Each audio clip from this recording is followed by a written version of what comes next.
വേദപുസ്തകത്തിൽ എബ്രഹാം ദൈവത്തിൻ്റെ വാഗ്ദാനത്തിൽ ഉറച്ച വിശ്വാസവീരനായിരുന്നു.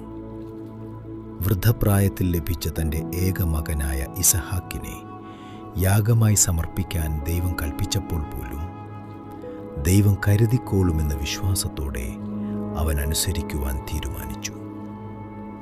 അവസാന നിമിഷത്തിൽ ദൈവം ഇടപെട്ട് ഇസഹാക്കിനെ രക്ഷിച്ചു. പകരം ഒരു ആട്ടിൻകുട്ടിയെ ഒരുക്കി. അവൻ അതിനെ യാഗം കഴിച്ചു. ഇത് മനുഷ്യബുദ്ധിക്ക് അതീതമായ വിശ്വാസവും ദൈവത്തിൽ പൂർണ്ണമായ ആശ്രയവുമാണ് കാണിക്കുന്നത്.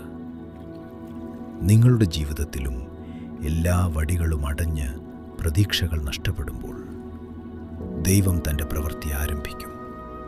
അതുകൊണ്ട് പൂർണ്ണ വിശ്വാസം യേശുവിൽ അർപ്പിക്കൂ.